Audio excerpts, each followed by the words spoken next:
During World War II, the skies, they were one of the most important, most fiercely contested battlegrounds you can imagine. And right at the heart of that fight were the fighter aircraft. We're talking about machines that evolved at a truly breathtaking pace, going from simple biplanes to the world's very first jets in just 6 short years. We're going to dive into this incredible story of innovation, desperation, and the brutal reality of aerial combat. Okay, so here's how we're going to break it all down. First, we'll look at the massive technological leap that happened right at the start of the war. Then, we'll get into the unique design philosophies of the major players. You know, from America's sheer industrial power to Germany's obsession with technology. We'll also see how being an island nation totally shaped British and Japanese planes, and how the savage fighting on the Eastern Front demanded a whole different kind of aircraft. And finally, we'll trace that unbelievable jump from piston engines right to the dawn of the Jet 8. So this is really the central question we're tackling today. A fighter plane wasn't just a weapon. No, it was a mirror reflecting a nation's industrial strength, its biggest strategic goals, and its scientific genius. The relentless pressure of war basically crammed decades of normal development into just a handful of years. It created this intense arms race that completely changed the face of aviation and warfare forever. To really get a handle on just how dramatic this evolution was, we have to rewind to the very beginning of the war.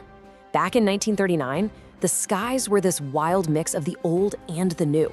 It was a time of transition, where the lessons from the last war were crashing head-on into the technology of the next. I mean, just look at this contrast. It's night and day. On one side, you have the Gloucester Gladiator, the very last biplane to serve in the RAF. It was tough, super agile, and pilots loved it. But on the other side, you've got the Messerschmitt Bf 109, a sleek all-metal monoplane that was a full 100 miles per hour faster. Now sure, a Gladiator pilot could outturn the 109 in a tight dogfight, but the German pilot could use his incredible speed to dive in, attack from above, and then just zoom away. This clash set the new rule for air combat. Speed was life. Now, as the United States enters the war, it brings a totally different way of thinking to the fight. It wasn't always about having the single most advanced fighter in the sky. It was about having the right fighter in absolutely overwhelming numbers that could get the job done and, crucially, bring its pilot home. The American approach, what they called the arsenal of democracy, was all about mass production. They were just churning out planes that were unbelievably tough, built to take a real beating and just keep on flying. They also had to be simple enough to be maintained out in the middle of nowhere. But the most important thing, especially in Europe, was that they needed the range to fly bombers deep into enemy territory and all the way back. And that one capability, it would turn out to be a decisive factor against the Luftwaffe. And look, you just can't talk about long-range escorts without talking about the P-51 Mustang. At first, it was okay, a decent plane, but nothing to write home about. The game changer was when they slapped the legendary British Rolls-Royce Merlin engine into it. That single move transformed the Mustang into a high-altitude beast, a fighter that could fly all the way to Berlin and back, and beat the best German interceptors in their own backyard. This was the plane that made the strategic bombing campaign against Germany possible. So, if the Mustang was a scalpel, then the Republic P-47 Thunderbolt was a sledgehammer.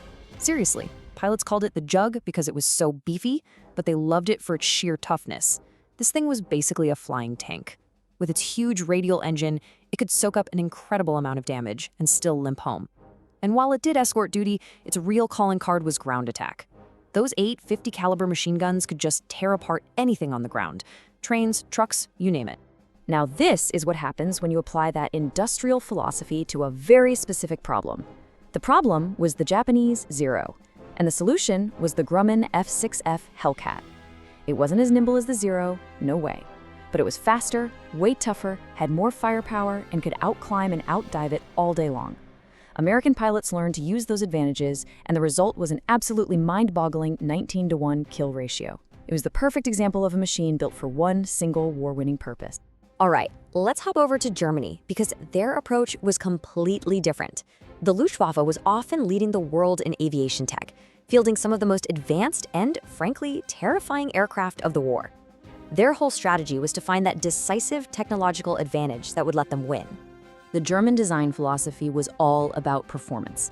They were constantly upgrading their planes, trying to squeeze every last bit of speed and altitude out of them. They were also pioneers in creating specialized aircraft for very specific jobs, like their super effective twin-engine night fighters that really took a heavy toll on British bombers. And this relentless drive for better tech led them to pursue these so-called Wunderwaffen, or wonder weapons, radical new designs they hoped would turn the tide of the war. The absolute backbone of the Luftwaffe, from the very first day of the war to the very last, was the Messerschmitt Bf 109. A lot like the British Spitfire, it was this thoroughbred design that was just constantly being improved. New engines, better guns, specialized versions, they did everything they could to keep it competitive against the ever-improving Allied planes. The fact that it served for so long is just a testament to how solid that original concept was. And then came the shock of the Focke-Wulf FW-190. When this thing first showed up, Allied pilots were just stunned by its performance. They nicknamed it the Butcher Bird, and for good reason. It was a brute. Powered by a big radial engine, it was incredibly tough, heavily armed, and had a phenomenal roll rate. It was a superb dogfighter, especially at lower altitudes, and it turned out to be an even better fighter-bomber than the American P-47. But this was Germany's technological trump card, the Messerschmitt Me 262. This wasn't just a new fighter, it was a new kind of fighter, a jet. It was over 100 miles per hour faster than the fastest Allied propeller plane. It was simply untouchable. For an Allied pilot, seeing an Me 262 was like seeing the future screaming past you. It showed up too late in the war to change the outcome, but it absolutely signaled the end of the piston engine era. You know, geography also played a massive role in all this. For island nations like Great Britain and Japan, their unique challenges led to some very specific and very different fighter designs. This slide compares two absolute legends of the sky. First, the British Supermarine Spitfire. It was designed from the ground up to be a short-range, high-performance interceptor to defend the British Isles. Those beautiful elliptical wings gave it incredible handling, which made it a master dogfighter. Its biggest weakness? It couldn't fly very far. By contrast, the Japanese Mitsubishi A6M0 was built for the enormous distances of the Pacific Ocean. It had incredible range and was unbelievably agile. It could outturn any Allied fighter early in the war. But its weakness? Well, it got all that performance by being incredibly light, with almost no armor to protect the pilot and no self-sealing fuel tanks. Okay, let's turn our attention to a theater of war that was unlike any other, the Eastern Front. The sheer scale and brutality of the fighting between Germany and the Soviet Union required a completely different approach to designing and building aircraft. The Soviet philosophy was really born out of pure necessity. They needed huge numbers of planes that could be built fast and maintained easily in pretty primitive conditions. A lot of their fighters, like the Lovichin and Yakovlev series, actually used a lot of wood in their construction, not because they were backwards, but because it saved precious metals and made them easier to build. And here's the key. Most of the air combat on the Eastern Front happened down low, in support of the ground troops. So Soviet fighters were designed to perform best there, not as high-altitude interceptors. And the perfect example of this philosophy was the Yakovlev Yak-9. It was light, it was simple, and it was incredibly versatile. You had versions with heavy cannons for busting tanks, long-range escort versions, and pure dogfighting models.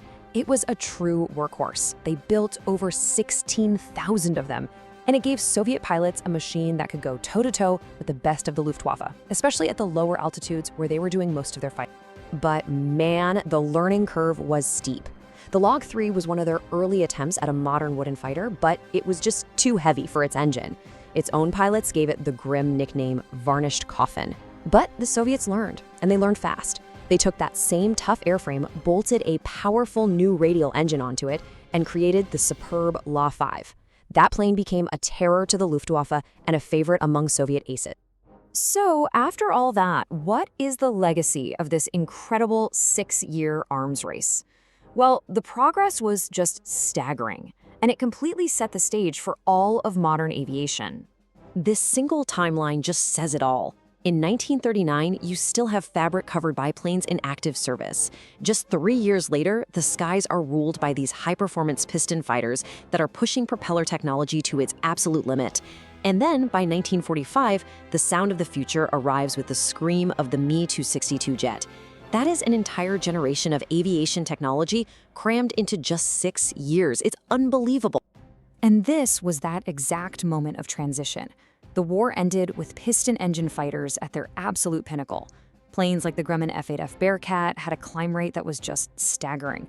It was the peak of propeller technology, but it was also the end of the line. The future belonged to the jets. They had already proven their decisive advantage in one key area: pure, raw speed. And that really brings us to a final thought. We've seen how all these different philosophies, industrial might, technological perfection, brutal simplicity, were all put to the test in the crucible of war. It really makes you wonder, right? As technology in every field just keeps accelerating, what can we learn from this intense 6-year period of innovation? Does the advantage go to the most advanced design or to the one that's the most reliable and numerous? It's a question that is just as relevant today as it was in the skies of World War II.